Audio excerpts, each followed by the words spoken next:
His cousin told him he was throwing away money. The guy who sold it to him laughed on the way to the bank. The woman at the hardware store asked if he was buying supplies for a dog kennel. Everyone who saw Marcus Williams hand over $300 for a rusted Quonset hut on a vacant lot thought the same thing. That thing is junk. But 8 months later, that $300 piece of junk had 2 bedrooms, running water, electricity, and a front porch. And Marcus, a black veteran who had been homeless for 3 years, finally had an address. Marcus served 4 years in the Army. When he came home, the country that sent him overseas did not have a single program that could get him into stable housing. He spent 3 years sleeping in shelters, on park benches, and in the back seats of borrowed cars while the VA shuffled his paperwork from one desk to another. So he did what no one expected.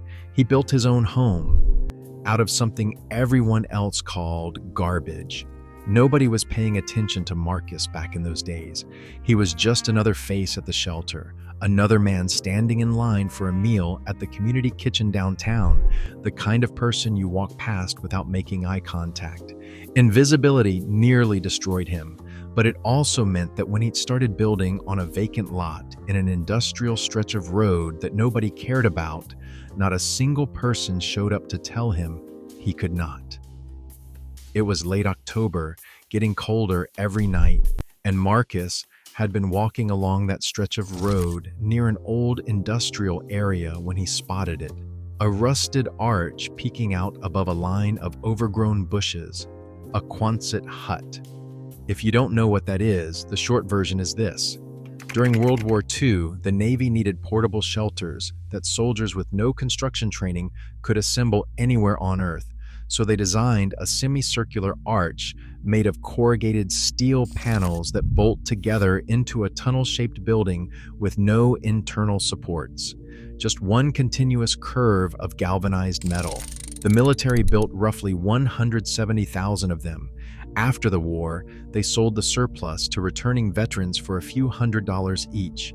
80 years later, this one was rusted, forgotten, and sitting on a lot that hadn't been maintained in over a decade.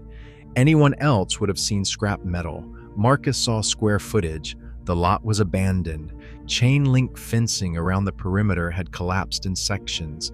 The gate hung open on one hinge. The corrugated steel panels on the hut were brown with oxidation, and a few had buckled inward near the base. Weeds had grown up through cracks in the concrete pad underneath. A section of the end wall was missing entirely, leaving a gaping opening that faced the road. Old beer cans and fast food wrappers were scattered across the floor inside. Marcus tracked down the property owner through public records at the county clerk's office. It turned out the lot belonged to an elderly woman who had inherited it from her father and hadn't set foot on it in over a decade. She told Marcus she had been trying to get someone to haul the hut away for years. Nobody wanted to pay for the removal. Marcus offered her $300 for the hut and a handshake agreement to clean up the lot. She said yes before he finished the sentence. Now, if you are imagining some kind of home renovation show with a big crew and a pile of sponsor money, get that image out of your head. Marcus had a few $100s left in savings, a set of basic hand tools he had kept from his time in the service, and the kind of stubbornness that only comes from sleeping outside for 3 winters in a row. Everything that came next, he did with those 3 things, and every step forward came with something trying to push him back. The first thing he did was clear the lot. 2 full weeks pulling weeds by hand, hauling away broken glass and debris, sweeping decades of dirt and leaves off the concrete slab. That slab turned out to be his first stroke of luck. Whoever had originally poured it did a solid job. The concrete was cracked in a few places, but still level, still structurally sound. A new foundation for a building this size would have cost more than the hut itself. Marcus didn't know it yet, but in 8 months, that slab was going to hold a 2-bedroom home. Next came the steel shell. A few of the corrugated panels had rusted through at the edges, so Marcus removed them, flattened out replacement sections he cut from a donated piece of roofing metal, and bolted them into place, using the original holes in the arch ribs. He sealed every seam with caulk and roofing tar, working from the inside out, running his hand along each joint to feel for gaps where rain could get through. The missing end wall was a bigger challenge. He framed it out using 2x4s and plywood from a demolished shed he found 3 blocks away. The property owner let him take whatever he wanted for free, just happy to have someone clean up the mess. That first end wall didn't hold. Marcus had framed it flat, like a standard wall, but the wind load against that big open face was more than he'd accounted for. A heavy storm tore the plywood loose and let a night's worth of rain soak the interior. He had to strip it out and start over. The second time, he added diagonal bracing and anchored the frame directly into the steel arch ribs with carriage bolts. It held. But those 3 days of rework cost him materials he didn't have to spare, and he spent the next week waiting for the slab to dry before he could move forward. That was the low point. Marcus told a neighbor later that standing in a puddle inside a building he'd just bought, watching the rain come through a wall he thought was finished, was the closest he came to walking away from the whole project. He didn't walk away. Within the first month, Marcus had a sealed, weatherproof shell. And here is where the invisibility that had defined his years on the street started working in his favor. For 3 years, nobody saw Marcus. Nobody noticed him in the shelter line. Nobody made eye contact at the soup kitchen, and nobody noticed when he started spending 12 hours a day on a vacant lot with a wrench and a handsaw. No code enforcement officer stopped by to ask what he was building. No neighbor filed a complaint about the man working alone on the rusted arch. The same world that had looked through him when he needed help was looking through him now that he needed to be left alone. And for the first time, that was an advantage.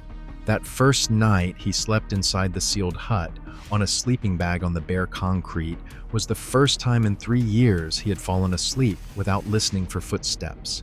He said it did not feel like a building yet. It just felt like the first time nobody could tell him to move.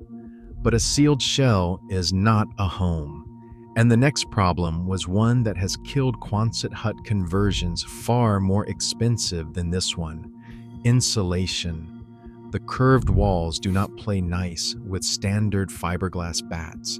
You cannot staple rolls of pink insulation to a curved steel arch the way you would with a flat stud wall. The fiberglass sags, gaps form, and moisture condenses on the cold steel behind it. That leads to rust, mold, and a building that is worse off than it was uninsulated. Marcus needed closed-cell spray foam. A single kit for a structure this size would have eaten through what was left of his budget in one purchase. He spent 2 weeks calling contractors, checking surplus listings, and walking through construction sites looking for leftover materials before he found what he needed. A contractor who had over-ordered for a commercial job sold him enough closed-cell foam to coat the entire interior of the arch at 40 cents on the dollar. 2 inches of spray foam on the inside of a steel shell creates a thermal barrier that keeps heat in during winter and blocks it during summer. It also seals out moisture, preventing condensation from forming on the metal surface.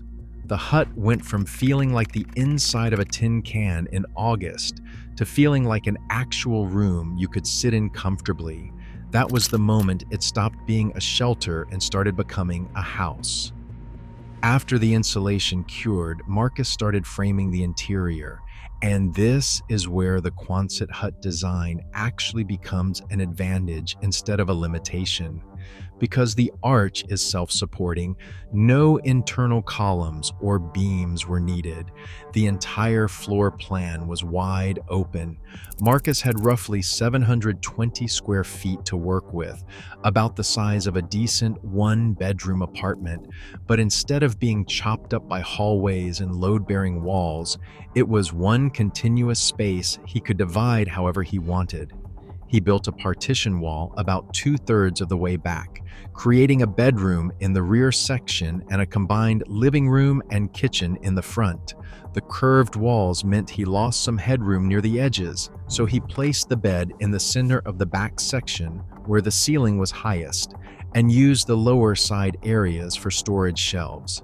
In the front section, he built a simple kitchen counter along one wall with a salvaged sink he found at a Habitat for Humanity restore for $12. The cabinets were plywood boxes he built himself, and he sanded them smooth. Then came the part that nearly broke the budget. Plumbing was the most expensive phase of the whole project. Marcus ran a water line from the city main at the edge of the property and installed a basic drain system that connected to the municipal sewer. He did every inch of digging and pipe laying himself, but the city required a licensed plumber for the final connections, and that cost him $600. That single expense was more than the hut itself. He installed a small electric water heater, a shower stall made from corrugated plastic panels, and a composting toilet that he later upgraded to a standard flush toilet once the drain lines were tested and approved. Electrical was the other professional expense. Marcus did most of the rough wiring himself, running Romex through the framed walls and installing outlet boxes, but he brought in a licensed electrician for the panel hookup and final inspection. That ran another $400. Between the plumber and the electrician, $1,000 walked out the door in a single week. For a man who had started this project with a few $100s in savings, that was everything. But once the power came on, Marcus had lights, outlets, a refrigerator, and a window-mounted air conditioning unit he picked up at a yard sale for $35. And that is when something shifted. The building started looking like what it was always going to be. If you have been watching this far, subscribe. I cover stories like this every single week, and the next one might be the one that changes how you think about what is possible. Now picture the finished space. You walk through a front door that Marcus built from 2 slabs of reclaimed oak, hinged into a framed opening in the steel end wall. The first thing you see is a small covered porch with 2 chairs and a potted plant. Step inside and there is a living area with a couch, a rug, and a bookshelf made from stacked cinder blocks and pine boards. To the left is the kitchen with that $12 sink, a 2-burner electric cooktop, and a row of shelves holding neatly organized cans and dry goods. The walls are painted white, which makes the curved ceiling feel taller than it is. Daylight comes in through 2 windows Marcus cut into the steel on the south-facing side and fitted with standard frames. Walk past the partition wall and you are in the bedroom. A full-size mattress sits on a platform bed he built from pallets. There is a small closet space framed into the corner and a reading lamp wired to a switch by the door. The bathroom is a small enclosed section behind the bedroom, just big enough for the shower, toilet, and a wall-mounted sink. It does not look like a magazine cover. It looks like a home someone actually lives in, and that is the point. The hut itself costs $300. The total cost of everything on top of that, the foundation repair, insulation, framing lumber, plumbing, electrical, salvage fixtures, paint, and every miscellaneous purchase across 8 months of work came to another $3,500. $3,800 all in. Under $4,000 for a permanent, weatherproof, insulated home with running water, electricity, and enough space for one person to live comfortably. Compare that to the median rent in America right now, which hovers around $1,500 a month. Marcus built an entire house for what some people pay in less than 3 months of rent. And this is where Marcus's story connects to something much bigger than one man and one steel hut. The Quonset huts, the Navy built during World War II, were not just shipped to battlefields. After the war ended, the government had roughly 100,000 surplus huts sitting on bases across the country with no idea what to do with them. So the War Assets Administration sold them to returning veterans for as little as $295 each. Veterans lined up by the hundreds.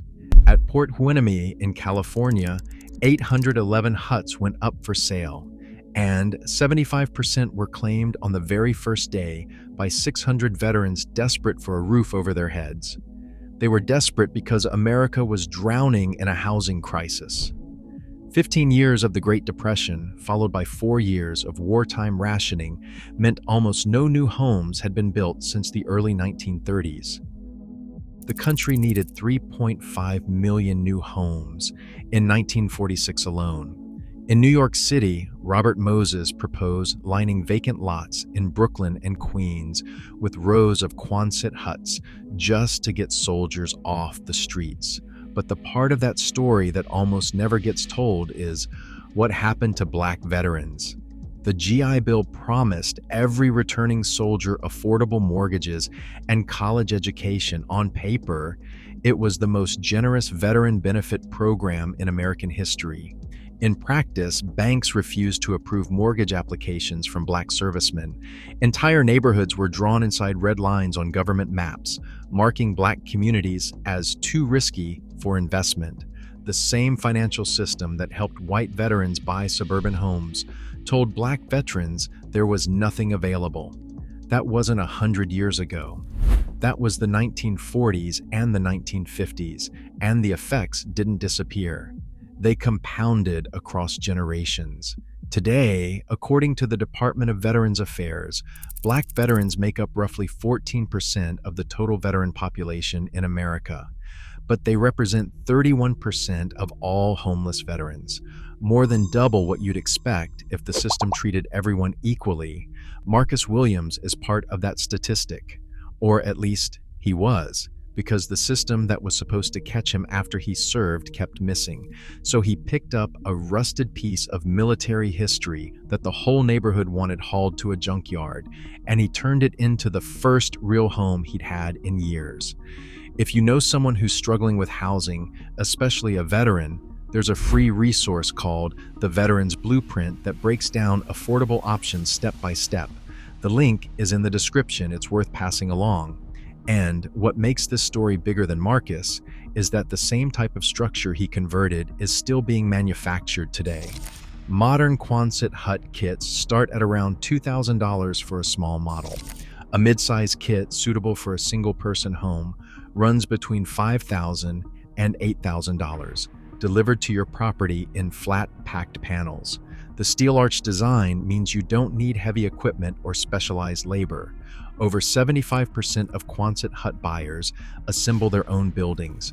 The basic tool you need is a wrench. If you can follow instructions and lift a steel panel, you can raise one of these structures in a matter of days. The floor plan is completely open, so you frame the interior however you want. Want 2 bedrooms? Frame them in. Want a loft? The taller arch models go up to 24 feet at the peak. Room for a full second story. The steel shell is fireproof, resistant to high winds and heavy snow loads, and requires almost zero exterior maintenance. But the buildings alone don't solve the bigger problem. According to HUD's an annual point-in-time count, roughly 35,000 veterans are sleeping on the streets or in shelters on any given night in America.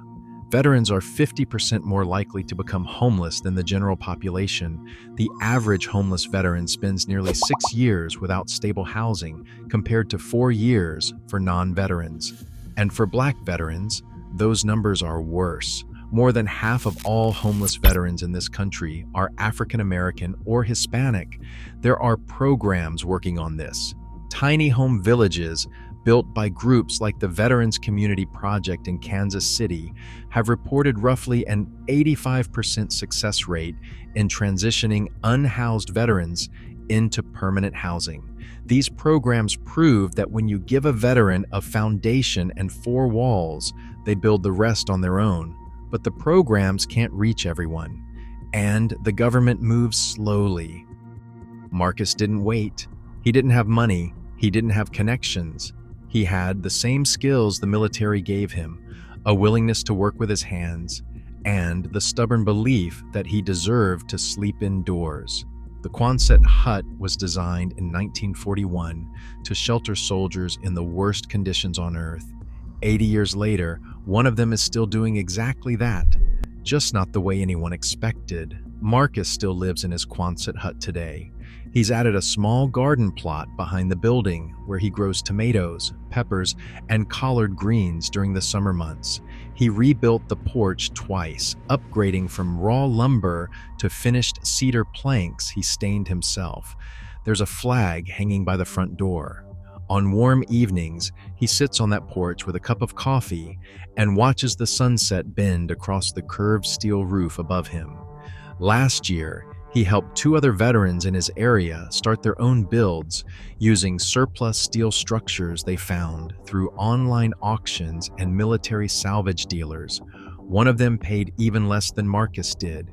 The other found a Quonset hut listed as free on a rural property listing, the only condition being that the buyer had to disassemble and haul it away themselves. They did it in a single weekend with a borrowed flatbed truck. The question isn't whether this can work. Marcus already proved it can. The question is, how many people are driving past rusted old buildings right now, convinced that junk is all they're looking at, when really they're looking at the bones of a home? I'll see you in the next one.